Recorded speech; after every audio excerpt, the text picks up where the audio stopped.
ठीक होंगे आप, और पिछली वीडियो आपने जरूर देखी होगी। अगर आपने इस वीजा प्रोसेस की पिछली वीडियो नहीं देखी तो जाइए अभी और पार्ट 1 जरूर देखिए। पार्ट 1 अगर आप देख चुके हैं तो फिर मैं आपको बताऊंगी, और वहीं से हम शुरू करेंगे जहां हमने पार्ट 1 को ड्रॉप किया था। तो जी, जब आपकी यूनिवर्सिटी का कंफर्मेशन लेटर आ जाता है तो उसके बाद आपका असल टाइम शुरू होता है वीजा का।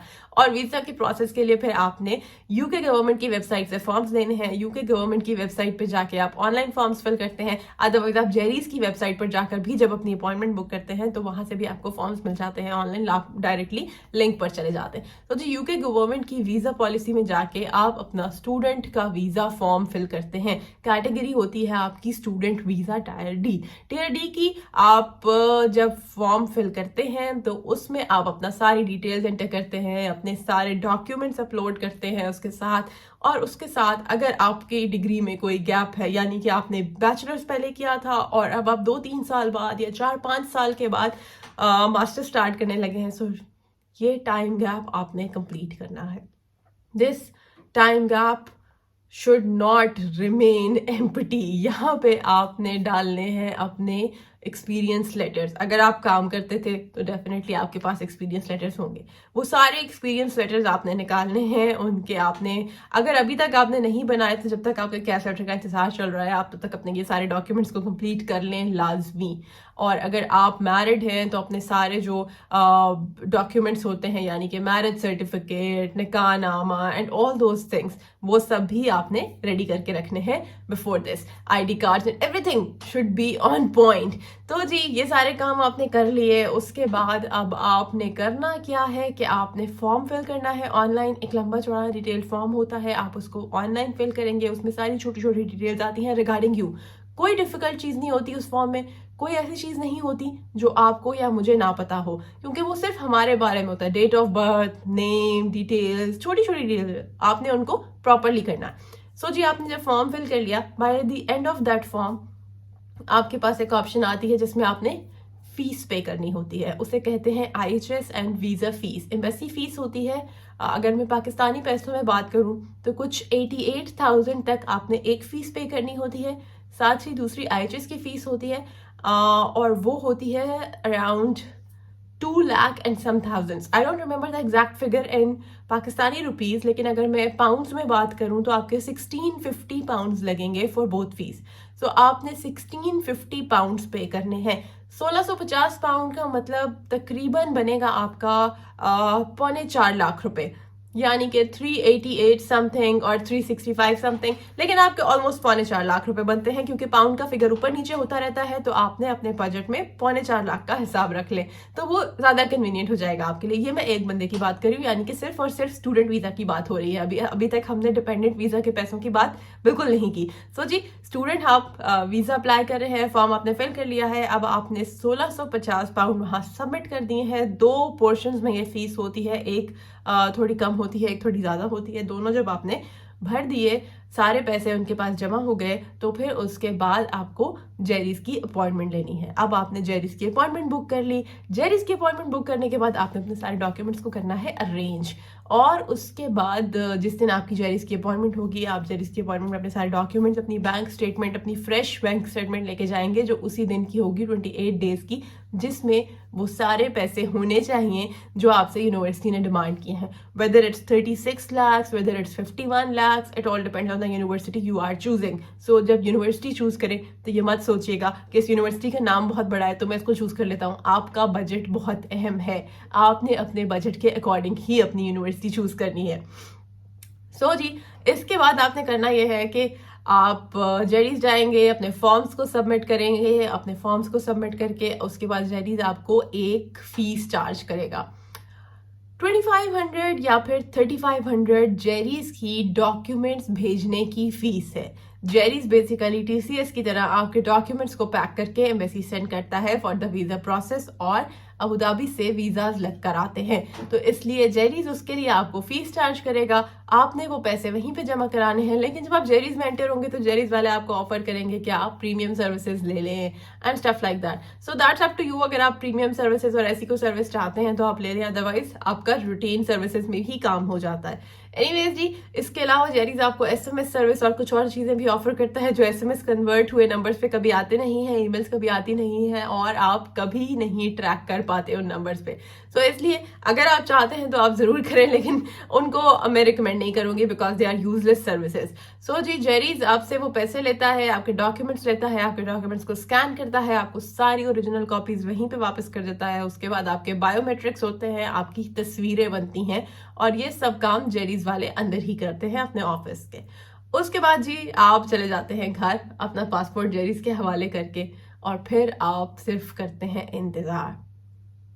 Right after 14 days, sometimes on 11th and sometimes on 14th day आपको एक ईमेल आती है और उसमें आपकी वीज़ा कंफर्मेशन होती है। एम्बेसी आपको इन्फॉर्म करती है कि आपको वीज़ा मिला जा रहा है या आपको वीज़ा दिया जा रहा है। In fact that's what I wanted to say. So embassy आपको इन्फॉर्म करती है कि आपको वीज़ा दिया जा रहा है और आपकी वीज़ा कंफर्मेशन ईमेल होती है वो। उसके बाद जनाब आप फिर से एक इंतज़ार के प्रोसेस में चले जाते हैं बिकॉज 21 डे पे आपको आपका पासपोर्ट मिलता है। 21 समटाइम्स 22 भी हो जाते हैं, लेकिन 21 डे पे शार्प आपका पासपोर्ट आ जाता है।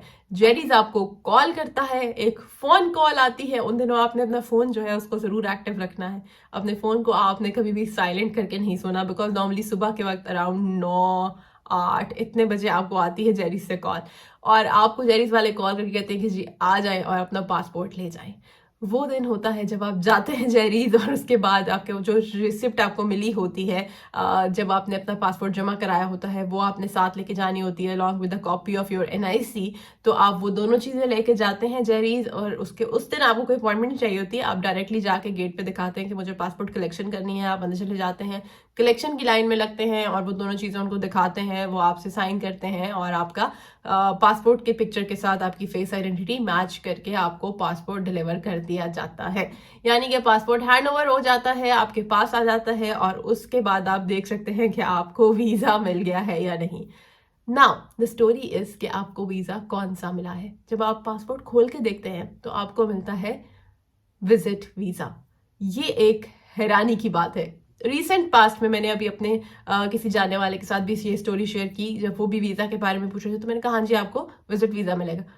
तो वो थोड़ा सा शॉकिंग रिएक्शन आया। तो बिल्कुल परेशानी की कोई बात नहीं है बिकॉज जब आप अपने वीज़ा फॉर्म्स को फिल करते हैं तो उसके एंड में आपसे एक पोस्ट कोड पूछा जाता है, एक लोकेशन पूछी जाती है। नॉर्मली अगर आप फर्स्ट टाइम आ रहे हैं और आपने किसी रिलेटिव के नहीं जाना, आप यूनिवर्सिटी के अकोमोडेशन में जा रहे हैं तो आप अपनी यूनिवर्सिटी का पोस्ट कोड यूज़ करेंगे और यूनिवर्सिटी के पोस्ट ऑफिस से आपको एक रेजिडेंट परमिट मिलेगा और वहाँ जाएंगे। जब आप यहाँ पहुँच जाएंगे तो उसके आफ्टर 2-3 डेज जब भी आप मतलब ईजी है, कन्वीनियंट है आपके लिए, आप जाएंगे अपने पोस्ट ऑफिस जो आपने चूज़ किया था और वहाँ जाके अपना पासपोर्ट शो करा के आप लेकर आएंगे अपना resident permit. Biometric resident permit जब आपको मिल जाएगा तो उसके बाद यहाँ पे आपकी लाइफ स्टार्ट होगी। That's your ID card, that's your identity, what ever you से। सबसे पहले आपकी यूनिवर्सिटी में भी आपका पासपोर्ट और आपका बायोमेट्रिक कार्ड जो है वो स्कैन होता है क्योंकि वो भी आपके डॉक्यूमेंट्स की रखते हैं डिटेल। और उसके बाद आपको एक काउंसिल टैक्स सर्टिफिकेट इशू होता है, अदरवाइज आपको UK गवर्नमेंट टैक्स चार्ज करती है। तो जब तक आपके पास वो टैक्स सर्टिफिकेट नहीं होता वो आपके लिए बहुत ज़रूरी है। तो आपने बायोमेट्रिक कार्ड लेना है एंड देन अदर डिटेल्स जो आपके यहाँ के बाकी के प्रोसेसेस हैं जिनमें आपका NHS इन्वॉल्व है, जिनमें आपका NI इन्वॉल्व है, आपने वो अप्लाई करने हैं। They are mandatory. As soon as possible आपको बायोमेट्रिक कार्ड मिलता है, आप अपना NI नंबर अप्लाई करें। जैसे पाकिस्तान में आप किसी भी चीज़ के लिए अप्लाई करते हैं तो आपका ID कार्ड नंबर बहुत ज़रूरी होता है। नादरा का जो हमारा NIC होता है वो बहुत ज़रूरी होता है। इसी तरह जब आप यहाँ आते हैं तो आपके लिए NI बहुत ज़रूरी होता है। आपने सबसे पहले अपना NI अप्लाई करना है, वो ऑनलाइन अप्लाई हो जाता है, उसमें कोई प्रोसेस की डिफिकल्टी नहीं है। आप ऑनलाइन अपना NI अप्लाई करते हैं और आपको विद इन फ्यू डेज एक लेटर आपके पोस्ट कोड पे, आपके घर के एड्रेस पे या जहाँ भी आप रहते हैं और जो भी एड्रेस आप उनको देते हैं वहाँ पर डिलीवर हो जाता है, जिसमें आपका NI नंबर आ जाता है। किसी भी काम के लिए, किसी भी जॉब के लिए आपका वो NI नंबर बहुत ज़रूरी है। सो ये है वो प्रोसेस जो आपके लिए बहुत ज़रूरी है करना। और यहाँ अब हमने एडमिशन प्रोसेस से लेके वीज़ा तक और वीज़ा के बाद यूके पहुँचने तक और यूके पहुँच के एनआई लेने तक आपको हर चीज़ डिटेल में एक्सप्लेन कर दी है। It's very easy, it's very convenient, but the choice is yours कि आप उसको कैसे चूज़ करते हैं, आप उसको किस तरह से प्रोसेस करते हैं। I remember when I was doing this, in fact I wasn't, Ziad was doing this process for me and I was all busy in my work and stuff.